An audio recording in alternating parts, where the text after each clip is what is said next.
everybody. Thank you for joining us. My name is Andrew Taylor. I'm the host today on the FFL U.S.A. podcast. We have Matthew Spalding with us today. I believe from talking to him for 5 minutes, you're in for a treat today on for a lot of different reasons. But as far as business goes, you have been a multi-year Hall of Fame producer. How many times? 3 times. This will be my 4th. And what does that mean? That means that Hall of Fame at Family First Financial, Family First Life, I'm in a subgroup, Family First Financial, is $400,000 in production every year. 400,000 or more. Or more in life insurance premium. Issue paid. Exactly. Life insurance premium. Yes. So you're coming on 4 years in a row. Right. So it's one thing. I think there's a saying. It's like it's easier to get to the top than to stay at the top, or something like that. That is, that's right. You know, I think it's very easy to rest on your laurels and think I've made it and then not hit it the next time. Yeah. You know, get comfortable, then it gets harder. Right. But you've done it every year for 4 years straight. Exactly. Yes. And you have a lot of stuff to talk about in sales, which we're going to get into. Right. We're going to get into leads, phone script. Right. But I want to get into what you talked about earlier, which you were talking about, like everybody has this financial thermostat. Right. And it's like once you hit these levels that you haven't hit before, what'd you say? Yeah, I mean, it's this concept that Tony Robbins talks about, right? Where he says, look, we've all got a temperature that we operate on, which is our comfort zone. And you stay at that comfort zone. Now, when you push yourself outside of that comfort zone, you may hit a certain level. And your natural tendency is, oh, it's too hot in here. I'm turning on the air conditioning. I got to bring it down. And so you rise to your level of incompetency. And if you surpass it, your inner thermostat is going to try to take you right back down to that same level of incompetency instead of operating at the new level. So is that kind of like self-sabotage? I believe it's self-sabotage. I think it's, you know, if you keep doing what you did, you're going to keep getting what you got. And I'm doing something different and I got something different. I don't know if I can handle this. And so it is self-sabotage. I think most people go through that in any entrepreneurial endeavor. If you're working for an employer, you may not do that as much because you're working just hard enough not to get fired. Right? But as an entrepreneur, if you do that, you won't ever succeed financially. You know? Yeah. Well, you flew in at what? How early this morning? So I got up at 3:45. I had a 6 a.m. flight, so it was boarding at 5:30. And so, yeah, that's about the time I got on the plane.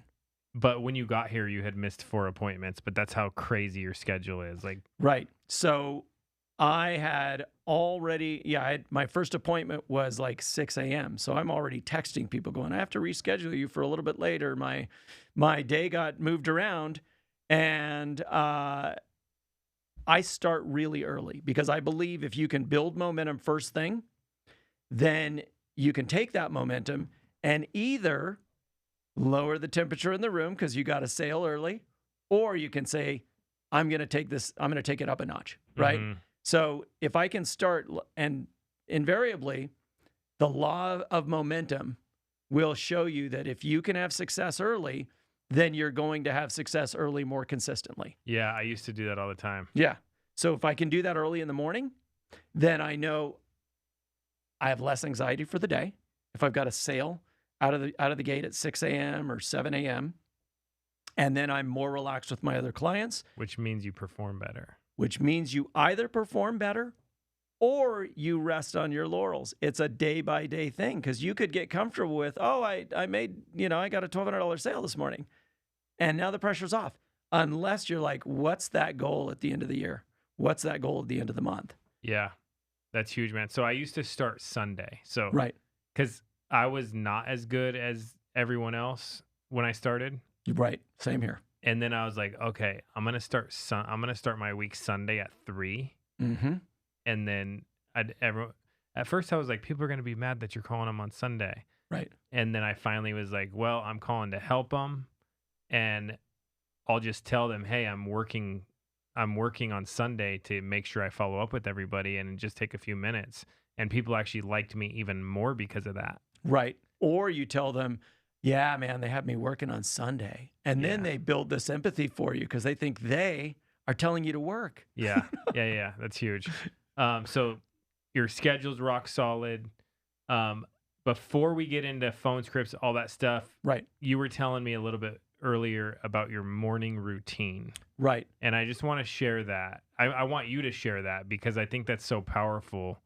The way you said you start your day, and Right. how much better of a day you have when you Right. do this. Yes. And that is so true. So when I started with FFL, there was this small cadre of people. Actually, it was a very large cadre of people, more than I'd ever seen in the industry, that were Hall of Fame producers, right? And I was like, what is the secret sauce with this? And then these guys were talking about being part of the 4:30 a.m. club, right? Mhm. And I really looked at, what does that mean? What does it mean to do that, to do what other people are not willing to do or haven't pushed themselves to do? And they usually start with getting their mind in the right place, getting their body in the right place. And for me, it's getting my spirit in the right place as well. So in order for me to overcome myself and get past that natural thermostat that's going to say, you don't have to try so hard today. You don't have to, put in the hours. You don't, that the natural tendency to make excuses, right? Mhm. In order to get past that, I've got to shift my mind first thing in the morning. So for me, it's a very specific process. If I'm up at 4:30, my mind wakes me up because I've been practiced at doing this for many years. Yeah. Right. But I'm not awake yet. So I walk downstairs and do like a 20-minute breath work. Wait, right away before coffee? I'll get my coffee. Actually, now I've started getting water and putting Celtic sea salt in it. Okay. Like a little sprinkle of that, because that has all of the components that make up our bones in Celtic sea salt, amazingly enough, nutritionally. Yeah. And it also eases your body into the day before jolting it with caffeine, because I'm not giving up caffeine. That's like my only vice, right? So I sit and a lot of people will get their mindset right by meditation. I can do that, but if I'm already really tired because it's 4:30, my body's woken me up, my mind is not awake yet. I'll do like 20 minutes of breath work. And I do, I'm sure most people have heard of Wim Hof at this point. I just go on YouTube and look at one of his breathing videos. I mean, there's no major science to it. Well, tell us what it is. It's like a 20-minute Wim Hof breath work routine. It just is Wim Hof 20 minutes, right? And it's basically 30 deep breaths, like 30 times. And then on the last one, you exhale and you hold your breath for 2 minutes, right? You hold your breath for 2 minutes. Yeah, you only do that after. Is that easy? Well, after you've practiced it, you start out with like a 10-minute video from Wim Hof, and you'll do like a minute. Because I was swimming with the kids, and I was trying to see how long I was underwater for. Right. Like I was being like the alligator or whatever. Right. And I think I hit like a minute, like maybe a minute 20 or something. Yeah, if you're It's like, moving, I need some air. If you're moving, it's harder to do that, right? If you're sitting stationary, you can build it up. And eventually what it does is that breath retention causes your body to go, oh my God, I'm dying. I better release all these different chemicals to help the body, the process. And it releases endorphins. It releases all of these chemicals that normally I might get if I was on an antidepressant or something Is that like that. similar to a cold plunge? So he's the one that sort of invented this. He started doing cold plunges and then realized, oh my gosh, this it really makes me breathe in a certain way when I immerse myself in frozen water. Yeah. So then he realized, having done a lot of yoga practice as well and a lot of pranayama breathing and things like that, that he should incorporate the breathing into this cold plunge process. So prior to a cold plunge, if you do this 20-minute exercise where you're retaining, you won't breathe like that. You'll breathe like that prior to that. But what it does is it actually gets your body in a place where it can handle cold temperatures. And in fact, Wim Hof has the world record for like 3 hours and 20 minutes in sub 32 temperatures. I mean, crazy, right? He's got the world record because of this breathing technique. Yeah. And So it's the breathing technique that makes your body impermeable to it, but it also, he was he was tested by like Wayne University in Michigan, and they were like, "What do you mean?" He said, "Look, it supercharges my immune system as well." And they're like, "That's BS. You've got a special immune system. Nobody else can do this." And he's like, "I'm going to do a study with you guys." And they set up a study where he brought in a group of 14 people to go through his technique for becoming more impermeable to temperatures through these breathing techniques. And then they said, okay, if you really think that your body is supercharged, we're going to inject you with botulism, right? So they injected him with botulism, and he didn't get sick. It had no reaction to him. And then they injected all the people that had gone through that, and the same thing happened. And he said, look, I'm not superhuman. It's these techniques that actually help to create a better environment in your body, which is an aerobic environment, highly oxygenated, and germs can't live in it, right? Now, I still get colds every now and then, but I'm sure it's helped my health. I'm sure it has. And it also makes it much easier to do a cold plunge when I do it. I don't do that all the time at all. So 20 minutes breathing in and out, basically. Right. Yeah. And then on the 30th breath, you hold your breath for 2 minutes, and then 2 minutes, and then 2.5 minutes, and then 3 minutes. So it's like 4 rounds is what I do. And then okay, so let's do it one more time. Right. How many breaths? 30 breaths. And on 2 the minutes. exhale, hold your breath. You actually exhale before you hold your breath for 2 minutes. I don't know if I could do that. Yeah. And then you do it again for 30 breaths and hold your breath for 2 minutes. And then you do it again for 30 breaths, 2.5 minutes. And then again for 30 breaths, 3 minutes. So you can hold your breath with no air for 3 minutes? For 3 minutes, yeah. I've gotten up to 5 minutes. The heck? When I really, was like pushing for that. So what your body can accomplish is much greater than your mind thinks. Yeah. Right?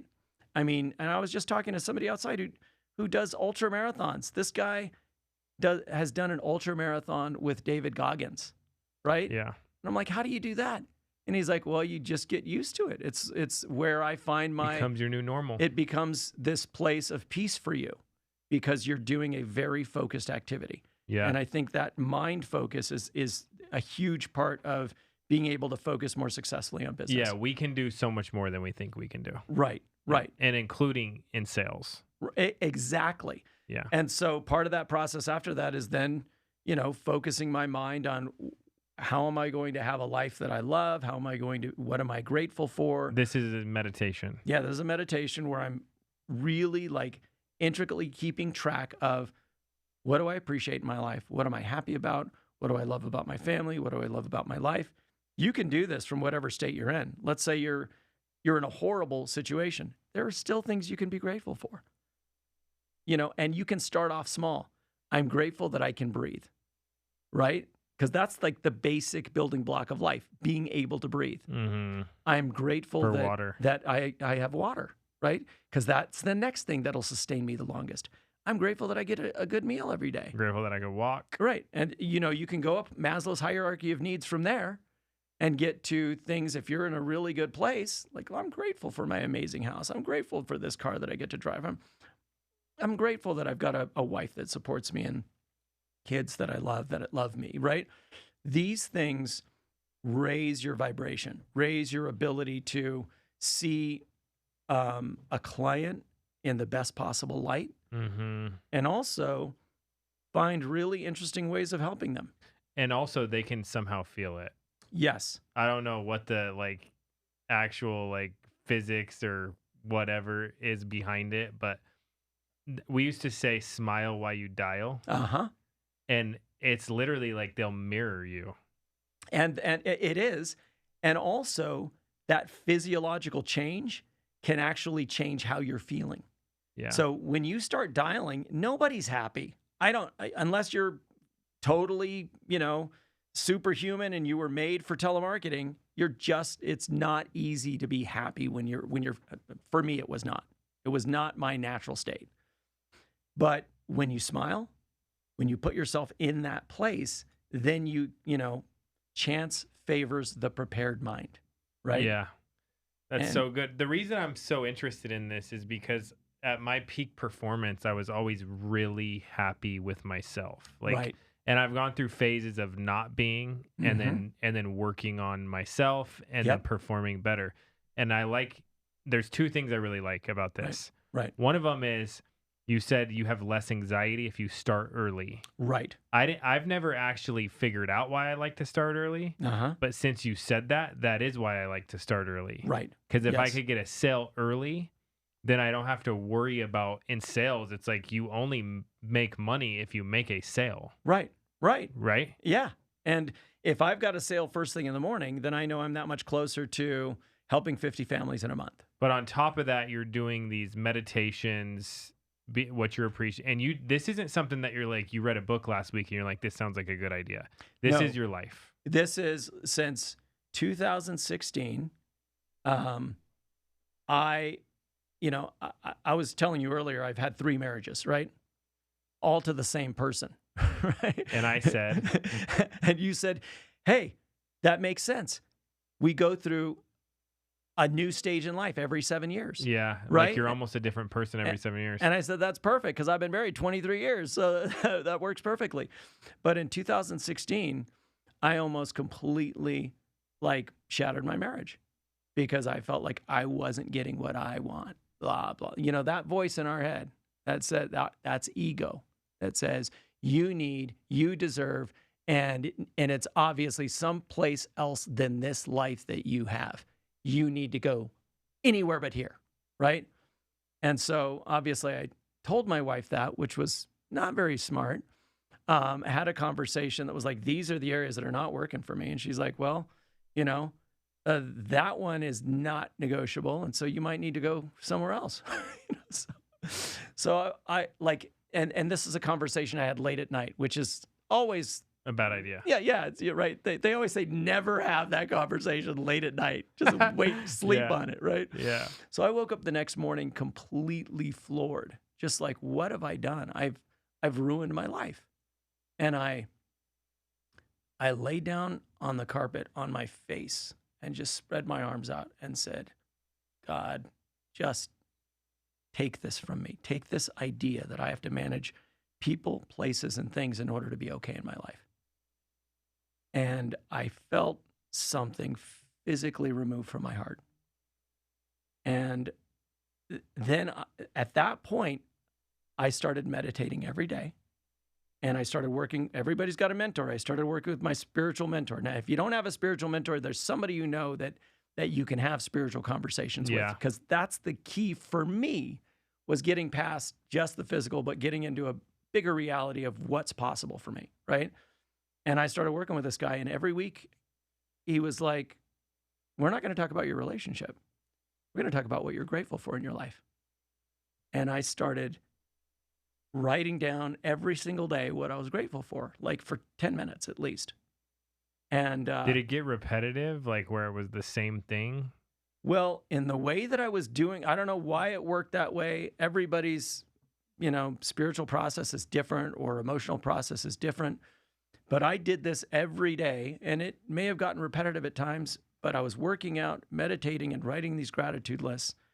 And from March of 2016 to September of 2016, I ended up having this incredible experience where I would finish my daily routine of working out and meditating and writing these gratitude lists, and then just go into this state of elation for 4 or 5 hours. Just like, I am so grateful for the world. That's not just, and literally it was intrinsically there.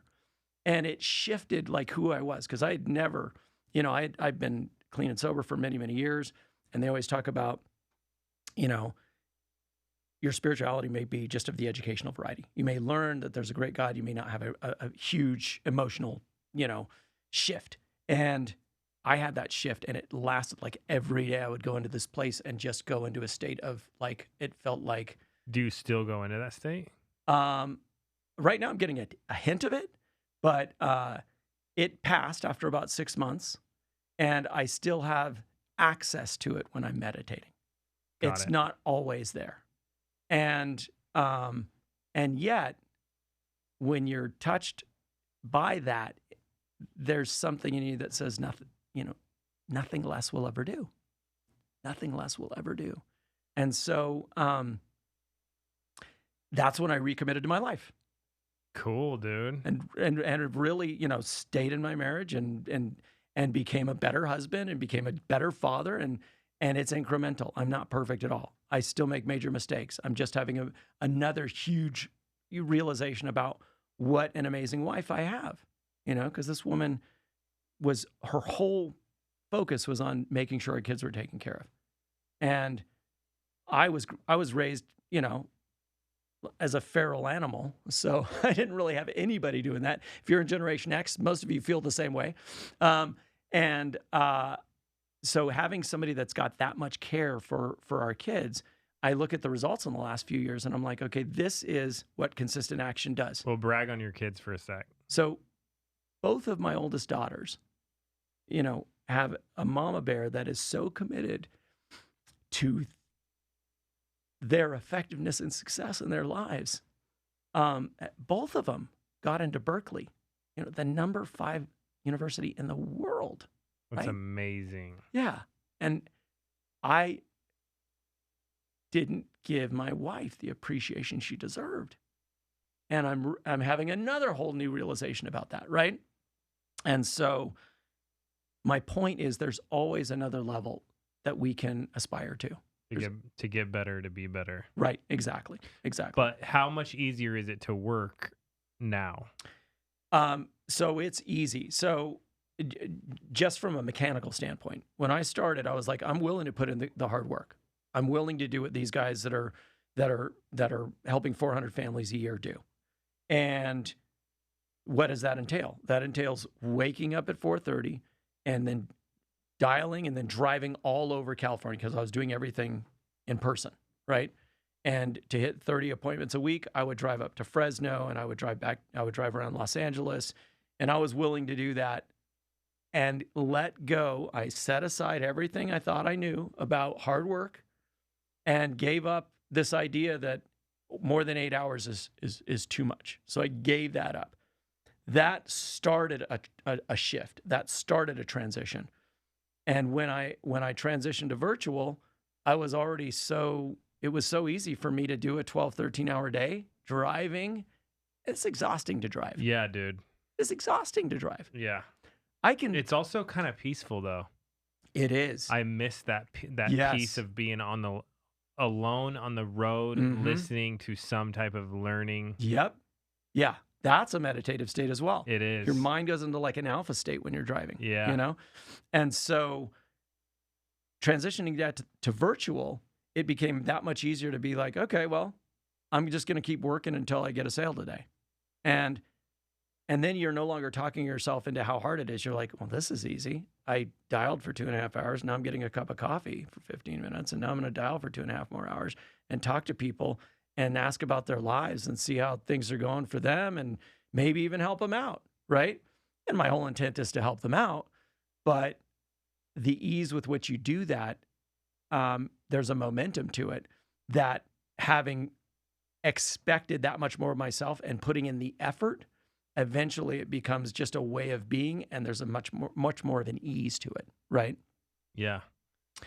And so now I can do, I can wake up at 5:30 and finish at 5 or 6 and be like, fine. Do you hit midday crash? Oh yeah. Yeah. And generally around 3 o'clock I hit a crash, and I'll another thing I do, I don't take a nap. I'll do like a 10-minute alpha noise. It's like if you're familiar with Jose Silva, he did like the Silva mind control, Silva Ultramind, and like it was like this 80s spiritual motivational thing. Anyway, he's got this alpha sound that's like 10 minutes, and I just lay down and listen to that and try to get my mind into an alpha state, because that's a much more effective state of being than a beta state, which is much more of a hard charging, I got to put in all this effort state.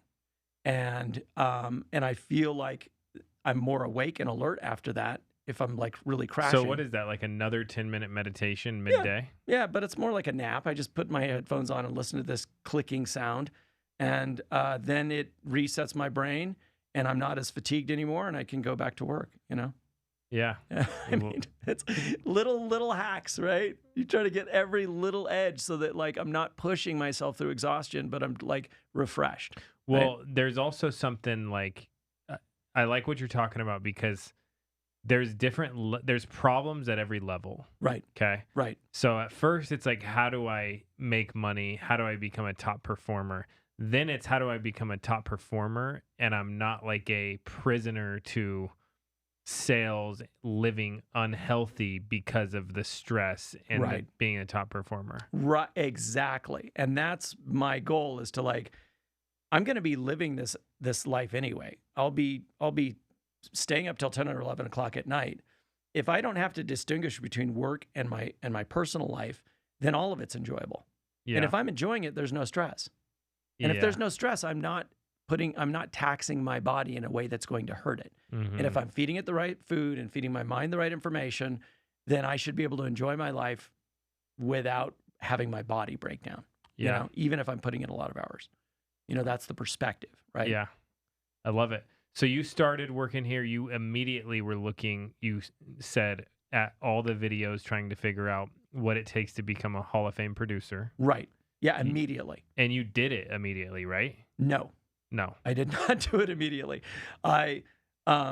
The pandemic shut everything down, and I started listening to these videos, and I was like, okay, I'm with FFL, and there's all these guys that do videos on podcasts and different things on YouTube, and I'm going to listen to those. I'm going to do what they're going to do, and maybe I'll get their results. And I listened to it, and I did what I was going to do, and I was, maybe helping 10 or 12 families a month. And then I had a good mentor reach out to me. At Jack Yu, who's the man? Who's the man, right? I love that guy. The guy. He was like, "Look, you're a consistent producer. What are you doing?" And I told him what I was doing, and he's like, "Okay, come out and watch me." And I thought I was a great producer. I had some experience in insurance, but watching him in the simplicity of his presentation, I was like, "That's not very good." I'm much better. I just can't make any sales, And I went out with him for a day, and he was like, yeah. I was like, that's not very good. And he helped 7 families today, right? So I was like, okay, what is he doing? I'm going to follow his blueprint. He was doing what everybody else is doing. He was setting appointments, getting to 30 or 40 appointments in the calendar so you could talk to, 10 to 15 people and get enough going. So that stopped my struggle. And then I started, and then I consistently invested in leads every single week, starting in November of 2021, and then immediately went to 25 families that month, 35 families in December of 2021, and then it's so let's talk about this. Right. You're self-employed. Yes. You're a 1099 contractor here. Yes. You're not guaranteed any money. No. But you're guaranteed amazing results if you can learn. Not guaranteed, because some people don't learn. That's true. You're not guaranteed, but nothing in life is guaranteed. And that's what you have to get down to. Like, if I'm working for somebody, I'm guaranteed a paycheck, right? No, I'm not. I had to get my mind wrapped around the fact that if I'm working for myself and I've built up 150 clients and they're paying me residuals and I lose one client, I've affected my income by about, 2 or 3%. If I'm depending on an employer to pay me an income and they decide not to work with me, I've lost 100% of my income. So which is riskier? Which is riskier? Okay. So the lead spin thing, though. So you're self-employed. You're essentially starting your own business if you work with us. Okay. Right. Yes. And you said you got to the point where you spent $1,200 a week on leads. Right. Yeah. And then you would sell, and then the next week you would spend another $1,200. Right. And then you would go make sales. Right. And then the next week you would spend another $1,200. Right. Now, if you didn't make any sales those first 3 weeks, would you have just gone to do something else? No, there were many weeks that I didn't do that. I invested a lot in my business. Okay. So let's go back. Let's compare that to a different business. So let's say what's another good business? Let's say you've got a franchise where you're selling yogurt. I don't know. Okay. You're going to have Frozen to yogurt. advertise. Okay. Right? So you're looking at what's upfront costs on those things? I don't know. 50, 100, 150, Probably nowadays 300,000 3K, 5K, 10K a month in rent. at least. Okay. Yeah. But so what I like about this is if you spend $1,200 and you're a high performer, like Mhm. if you spend $1,200 and then you do it again the next week, it could be with the house's money. Right. Because you can get paid fast within a Right. few days. Yes. So I was telling somebody that this is the craziest thing ever. And I never thought about this, but our team, let's say I think we're issuing like 20 million roughly a month in life premium. Okay. Oh my God. Now, when I started in insurance, now I've had a ton of help along the way, Right. Like- Obviously. But but it's crazy. yeah. Okay. But when I started, I was like, okay, I was working at the grocery store. I didn't want to spend $50 on leads because I was Right. like, that's like, how many hours of that? That's like my whole day after taxes. I'm like, Yeah. I don't Is that wanna- worth it? Yeah. Yeah. I was pushing carts today and I was bagging groceries and my feet hurt. Right. I don't want to spend $50. Well, finally, someone was like, dude, this isn't a job. You're self-employed. Right. So I started to spend the money. So I got to the point to where I spent, I think like I had $1,000 in on leads, but the only time I ever bought leads again was with my commissions. Right. So exactly. I never, like you could say that the whole thing was built on $1,000 investment. Right. Yeah, you could definitely say that. And for me, I was, already sort of a seasoned spender. I wasn't at the beginning of my career where I'm like, I got to come up with this much for rent. I was at like big ticket times. I got a mortgage, I got a car, I got to make this work. So I had a lot of leverage, and I knew that if I invested this much and improved my skill set, eventually I would be where more than supporting my family and everything else, I could build an agency. Yeah. So we live in Vegas. I like to use, gambling terms, but Right. basically what I'm saying is if you grind, you can use the house's money. Yep. But you could also use the house's money for a bunch of other things and not build your Exactly. company. And I had to do both, right? Yeah. So that's why it was imperative that I produced at a higher level, because I knew I had to invest at Yeah. least half back into my business and half has to go for Yeah. expenses. Yeah. And so I think that's also having leverage really, took me to the next level as far as knowing what I had to produce. Yeah. And yeah, so playing with the house's money is really, really important. And I'm doing that on a monthly basis, but it gets easier and easier because of residual income. Residuals and back-end commissions and all that stuff. I mean, after you've been doing this for a couple of years and you're like, oh my gosh, I had this person who doesn't want their policy. And then you 2 days later get a huge deposit from the same carrier where you thought you had a chargeback. And you're like, what happened? Oh, that person from 9 months ago paid me a back end check. Right. That's huge. So consistency. All right. So rolling commission back into leads. Yes. The importance of knowing that that's a smart thing to do. It's an essential business practice. Yeah. Right. Every business needs marketing to survive unless you are not really in business and it's a hobby. Yeah. Okay. Let's get to leads and then we're going to get to activity. So leads, what are your favorite lead types? When I started, I did a lot of internet leads from the CRM. Okay. From Integrity Lead Center. From Integrity Lead Center. And then I did mortgage leads from the CRM. Okay.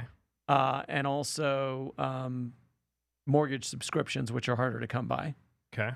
And aged mortgage leads from the CRM. Those are still gold. They still are. I just closed a couple that were, a couple years old, like last week. Yeah, tell us about that. So I did. I also use Facebook leads. Mm-hmm. Sometimes they produce at a really good level, and they're branded directly to me, so I like that. And sometimes I don't get enough leads there, even right. So that was one of those weeks. There weren't enough appointments on the calendar. So what do you do when there aren't enough appointments on the calendar? Take a break? No, you go get more leads and you make calls, right?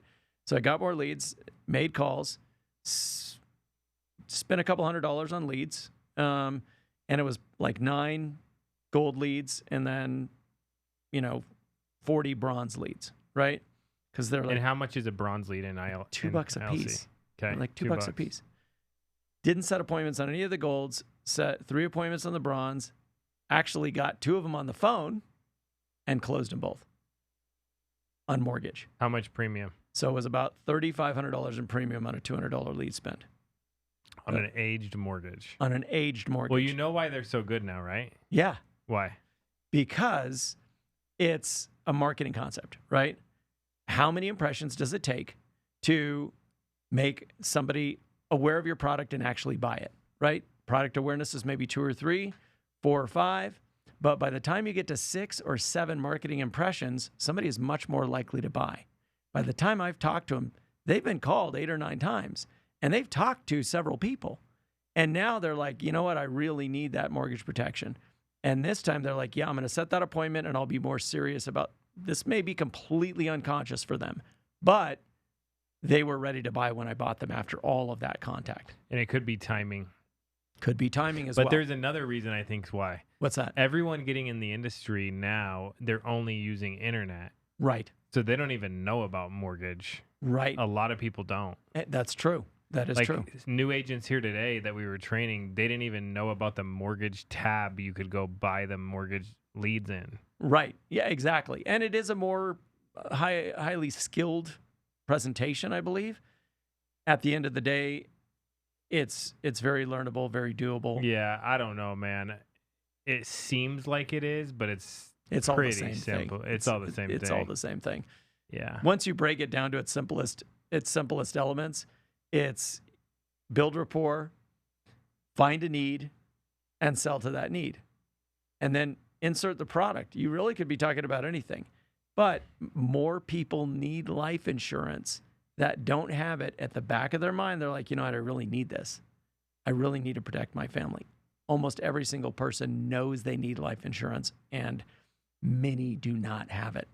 Well, you want to know my this is funny because you really could sell anything like this, but right. If you're going to sell final expense, you could do this. If you're going to sell mortgage, you could do this. If you're going to sell IUL, you can do this. But this is what I learned on this, how simple everything is. Right. All you have to do is go over the why and dig into why they want it. Right. Exactly. And then so there's only 5 steps. Yeah. The why, the purpose. So that was always just, hey, the purpose of today's meeting is to make sure if you don't wake up tomorrow, you have a roof over your head, your kids are taken care of, something happens to you. It's awesome to see that you want to do this because a lot of people don't care about their families. But the purpose today is to find something that's affordable, fits your needs, budget, and we can get you qualified for today. Right. If it fits your needs and your budget, so that's the purpose. Right. The process is, if it fits your needs and budget, are you okay with us seeing if you qualify? Right. And that's it. They're going to say yes, right? It's a trial close, right? And then you go over the benefits of the 3 options that you present them. So it could be final expense, it could be mortgage, but it's going to be 3 different options and pricing. Right. And then the close.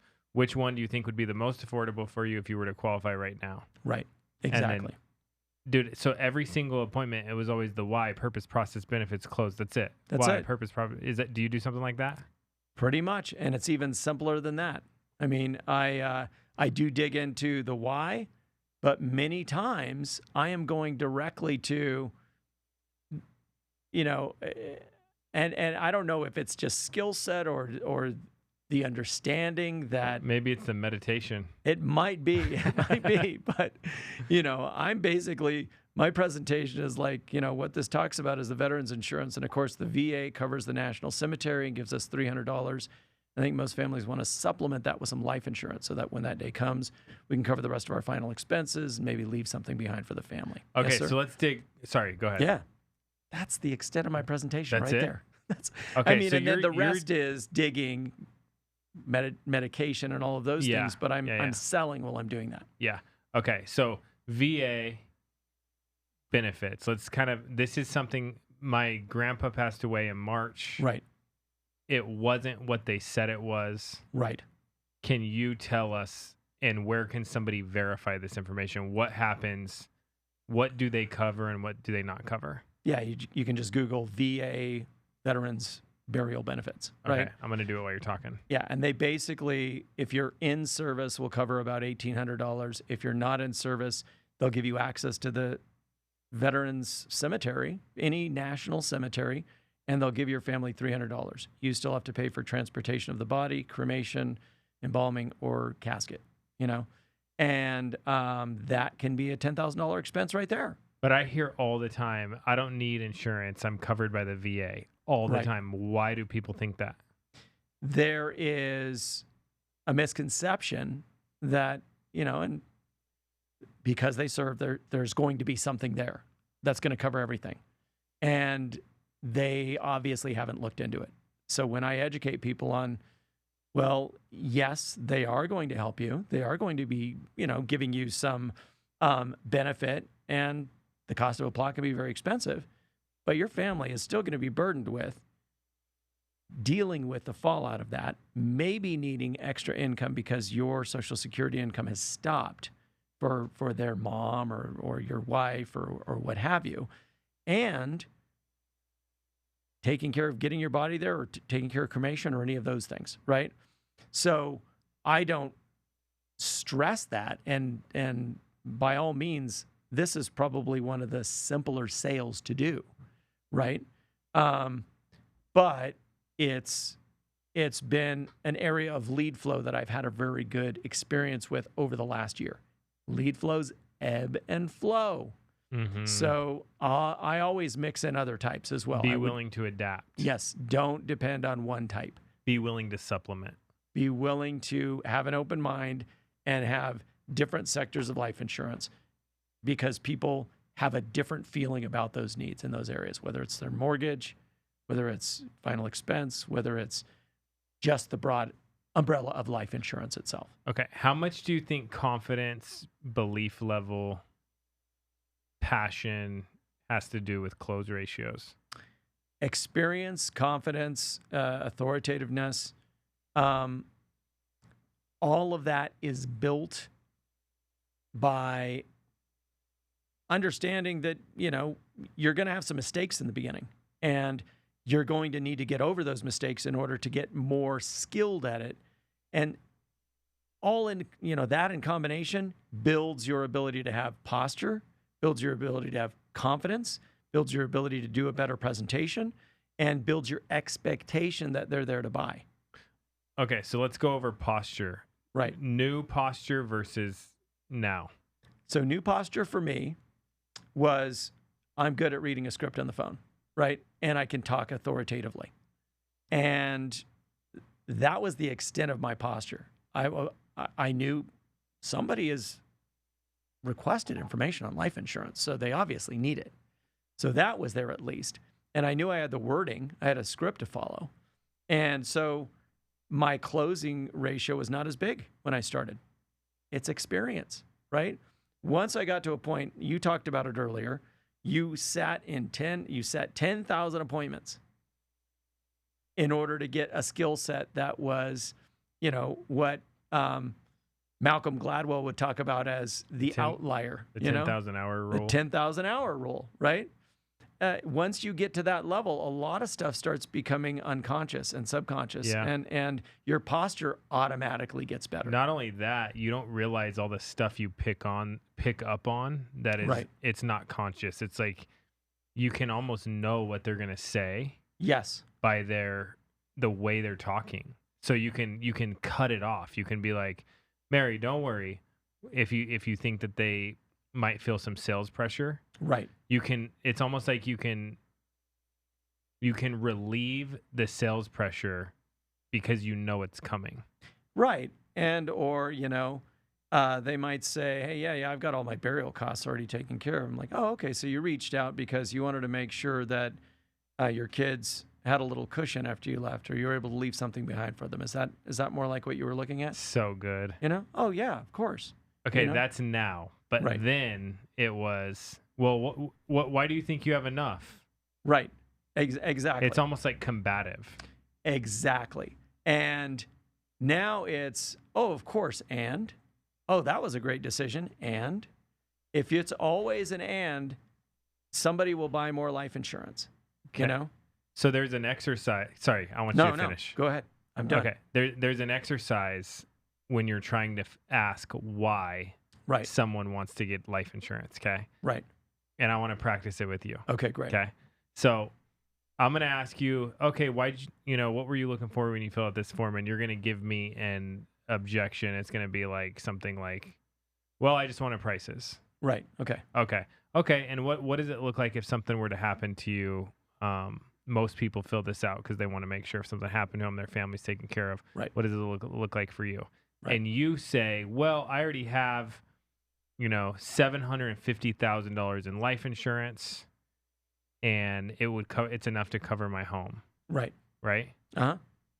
Well, there's always this little trick you can do where you Right. go, oh, that makes sense. So the reason you called us is because you want to make sure if something happened to you, your wife can use the life insurance to pay off the home, and then we can give you additional coverage to make sure that she, doesn't have to go back to work or Right. Has an extra cushion.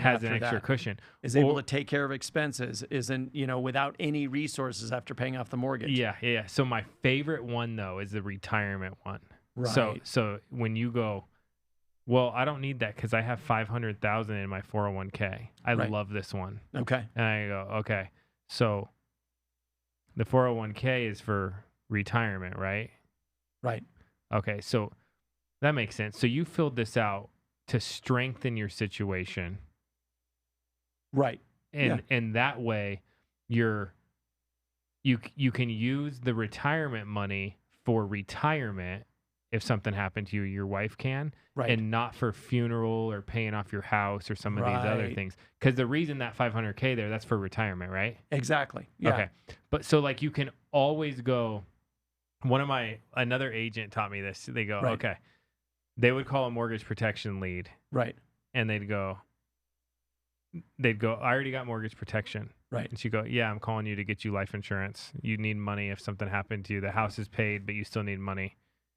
Right. And then she would help them. And then if she called a life lead and they had a mortgage, they go, I already have life insurance. She go, yeah, I'm calling to get you mortgage protection Right. to make sure your home's paid off and then your family can live off the life insurance since it's going to replace your income and make sure they have a Right. good life. Like, dude, there's so many pivots. And we have to remember that because for every policy that a person already has, there's another need, right? Yeah. There may be, well, I guess you want to leave it aside for your grandkids, right? Do you have grandkids that you'd like to leave a gift to? I mean, I have drilled down and asked so many questions after it's been like, well, I have this for this and this for this and this for this. Oh, well, it sounds like you want to leave some to your grandkids. Well, actually, that would be nice, and it's almost like that movie Inception, right? Where you have to go in and implant a memory in their mind or a need in their mind that then they think is theirs, right? Is that Matt Damon? Who's that? That was Leonardo DiCaprio. Oh yeah, That was that Christopher Nolan film. Yeah. But yeah, it was a really, it's a really cool concept.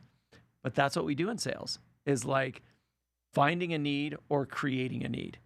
And if there's a need there, they filled out this information.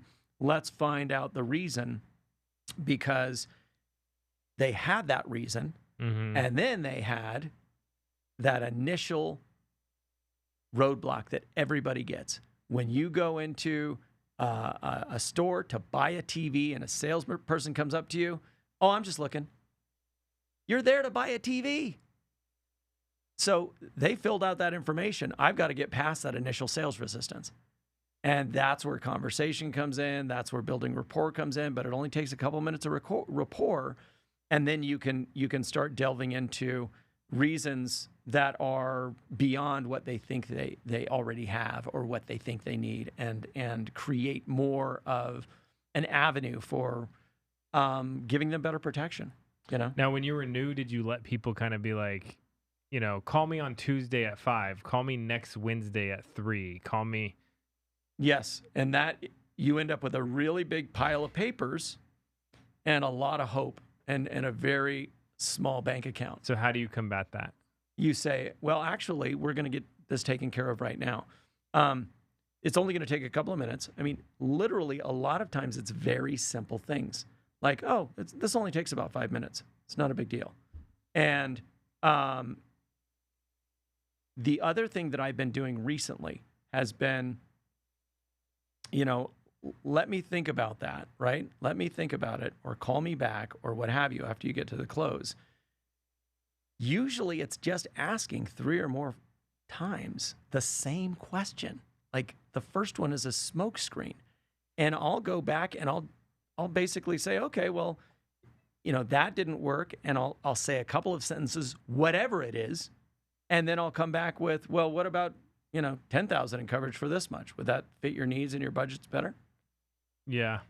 And if you do that 3 times, you'll end up selling somebody. And if you do that every single time, your objective is, I'm going to overcome the objection 3 times. I'm not going to fold. And one of those that's really good is, I got to talk to my wife about it. Well, the way the program works is if this fits your needs and your budget, all I can do is just submit a request for coverage to the carrier to see if we can get approved. And that way you'll have time to talk to your wife about it tonight. Does that make sense? Mm-hmm. I've overcome that objection countless times with that one phrase. And they're like, oh, okay, yeah, let's see if I can get qualified. Okay, great. What's your middle initial? Right? Now, what happens if they say, I want to call you back? Like, well, the way the program back. works is if this fits your needs and your budget, all we can do now is I can ask you a few questions and submit it to the carrier and see if we can get you approved. And that way, you'll have time to think about it. Does that make sense? Yeah. So you just keep going. I will say that literally almost verbatim with a couple of sentences in between the exact same way. And you're saying the resistance is normal, just like you're walking through Best Buy and someone says, do you want to buy, can I help you? And you say Right. no, even though you're there to buy a brand new big screen. Exactly. It's just, it's regular consumer behavior. Yeah. Right. We're just the way we were wired. We are wired. I don't want to be sold anything, but I'm here to buy something. Mm-hmm. Right. It's just a strange psychology that is the skill set. That is what we're learning. There's this book I was reading, and it was talking about this theory, psychology major dude wrote this theory called guy likes girl, girl doesn't like guy. Right. And then it says girl now likes guy, guy doesn't like girl. Oh, interesting. And it was talking about like early relationships, how you might want someone and they don't want you, and then when they want you, you don't want them. Have you ever had that happen? Yeah, I mean that's like approach avoidance conflict, right? It's like by playing hard to get, now you're the unattainable object that somebody wants, right? So you're almost using psychology to say, Mr. Smith, which is true. Right. We don't even know if you can get this. Right. To get them into the next phase of qualifying for the plan. Yes, to overcome an objection. Now, the other close, because I used to use that as a close all the time. Look, we don't even know if you're going to get approved, but if you were to get approved, which one of these, we don't even know if you're going to qualify, but if you were to qualify, which one of these would fit your needs and your budget? 10,000 for this much, 20,000 for this much, or 30,000 for this much? And my mentor was listening to me saying that, and he's like, don't say that anymore. Because people were saying I was getting to the banking, and they were saying, well, I want to see if I'm qualified before I give you my payment information. So now my initial close is always, great. So if that fits your need, I've shown them the 3 options, and they've chosen one. And I say, great. So if that fits your needs and your budget, all I can do now is ask you some questions. Let's submit it to the carrier, and let's get you approved. So way more straightforward, but which is it's better. Interesting. That initial one is let's get you approved, right? Instead of we don't know if we can get you approved. And then if they balk and they give me an objection, I use, look, the way the program works is if this fits your needs and your budget, all we can do now is ask you some questions and submit you to the carrier and see if we can actually get you approved. And that'll give you time to blank, talk to your wife, think about it, blah, blah, blah. Insert objection here, right? That sounds way too simple. But after you've had a lot of experience doing it and expecting that it'll work, it's little carburetor adjustments that make all the difference. That you just learn. Right, that you learn. And you're like, okay, why was it that I wasn't able to close those last 5 people? And now the next 5, I changed these 2 little things and I'm closing all of them. Why was I not able to get the banking from all of these people? And now I change this one little phrase and I automatically get it. And it's also rhythm, right? When you're going through the health questions, if you ask them in a specific way and you get to the social, it rolls right off of their tongue. Mm-hmm. But if you ask it in another way, they stop and say, "Why do you need my social?" So, I basically I get into a rhythm where I'm like, so, as far as the health questions go, have you had COVID in the last year? No? Okay, great. Any heart attacks, stent placement, congestive heart failure, atrial fibrillation, defibrillator machine, or pacemaker? No? Okay. No. No kidney or liver disease? No. No? No cancer or stroke? No. Okay, and I've got your date of birth is 7/28/73. Okay, great. And then what's your social? Yeah, dude, so good. Instead of like, all right, can you give me your social security number? Right, exactly. And then they're like, why do you want my social security number? But we've gotten into a rhythm where they're going back and forth with me, but all of their answers are no. So then I go to numbers and I give them a string of numbers and then I ask them to give me a string of numbers back. Yeah, smooth, right? man. Yeah. And but it's also the rhythm of how it's done, because sometimes if my rhythm is off, you're off. Like it messes up the vibe, and then they give me resistance. It's interesting. But phone script too, rhythm. It's rhythm. It's like a song. It is. It really is. Like, are you hitting the beats right?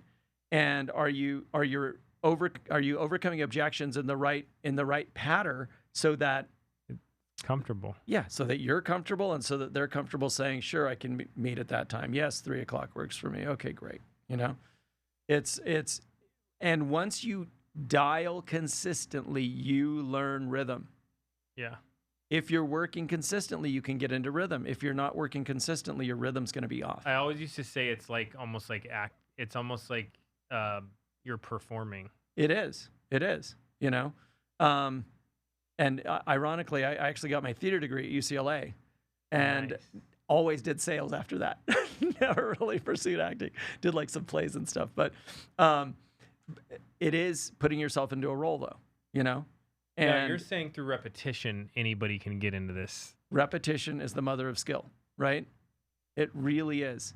And for me, it was also humility. Letting go of everything I think I know because I'm this big shot and I've got a huge ego and I know sales and who's going to tell me, blah, blah, blah. That's the dialogue that goes in our head, whether we are conscious of it or not, based on our experience. I'm not going to ask for help. Right. Dude, so I never wanted to dial in front of people. Yeah. Because I didn't want to get rejected in front of people. Right. Yeah. But what is that? That is, well, we call that call reluctance, but it's also self-sabotage. It's also fear. Ego. It's also ego. I don't want to look bad. I don't want to look bad. Yeah. Dude, and I see that all the time. Like, people be like, I'm not coming into the office. I'm going to dial from home. Right. When they're new. Right. And it's like, it's okay. We all got hung up on at the beginning. Yeah. Yeah. But if you can get through that and go, hey, look, and then I got to the point where I was like, I need help. Right. What would you say if someone did this to you? Right. What would you do if this happened? What would you write in this scenario? Right. Exactly. And, humbling myself and then saying, okay, what are the basic things that this person does is something that I've learned to do over the years, but learned on steroids at FFL. I'm like, I'm going to do exactly what that guy's going to do. What I'm going to use his phrasing word for word, because it's not what you say, but how you say it. However, it is what you say and how you say it as well, right?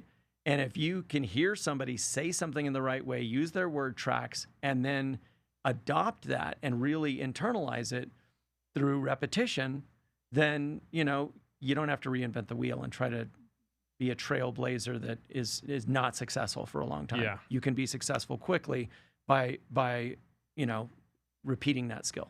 Yeah. So are you building an agency? Yes. Yeah, dude. Like, if you're watching this and you're not in the industry and you want to be, I would totally work with you. Yeah. Because there's a lot of wisdom here. Thank you. It's not just like get paid, be a hit and run agent and disappear. This is like how to do this well for a long period of time. Yeah. And like be healthy while doing it. Exactly. And doing it the right way. Right. Yeah, I mean that's the goal, is to have a life that works, but be able to enjoy that with abundance and prosperity, right? And health. Yeah. Because you see people performing at a really high level, and if your health goes by the wayside, then you're not going to enjoy the fruits of your labor. Yeah. So you've got to do all of it, you know? Something else I wanted to ask you, I don't know if you want to talk about it, but you had mentioned you are sober for Right. 36 years. 36 years. Yeah. And you said you help a lot of people. Right. Tell me a little Yeah. bit about that. So basically, in the 12-step mode that I'm in, we go through different study of different books. So I meet with guys on a weekly basis, and I take them through the AA Big Book, and the whole intent for that is to get past this idea that I will never be able to overcome this thing that I'm completely powerless over, right? And find a spiritual solution for the malady that I'm experiencing. So sorry, keep going. And so I work with, 3 or 4 guys a week, taking them through this process to find a spiritual solution to a lot of problems that are insurmountable if you're a drug addict or an alcoholic. They are insurmountable. Like, you can't even live a life that is functional at all. And most people die. And it's really, seriously. So you have been sober for 36 years. Yeah. But you still go to AA. Yeah. Every week, 3 or 4 times a week. And then you're helping people through AA. Right. And I meet with, 3 or 4 guys a week and do that work with them, because it's like sales, right? I can only help people. You can only keep it if you give it away, right? And you can really only build a profitable business if you're helping other people to build a profitable business. It's the same concept. There's just, a whole new level of commitment necessary on the AA side, just because if you don't get this, you're going to die. With sales, you can go to another job if you really don't want to do this. Crazy. But, there's a huge hook there. Like, it's necessary. We did a call. Right. We had, I don't know, like 40, 50 people on Zoom. Right. And we were like, hey, the purpose of the call was leaving the baggage at home. Right. Or away from wherever you're working. Right. That way you can focus on helping people. Right. And like, we said, okay, how many people are going through something tough in their life? Right. Yeah. And we said, can you put a 1 in the comment section? Yeah. How many people? Dude, it was 100% of the people on the call. Right. Yeah. And I'm like, dude, everybody deals with this, not the same stuff, but stuff in different ways. Life. So I want to ask you this. Let's say somebody's watching this and they're struggling with something. Right. What advice do you have for them? I would say, don't keep it to yourself. Find a mentor.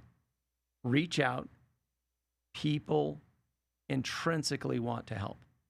There is, if you're standing on a cliff, at the edge of a cliff, and the guy next to you decides to jump, you will instinctively reach out to save him. It's just human nature. We all, at the core of our being, are driven to serve.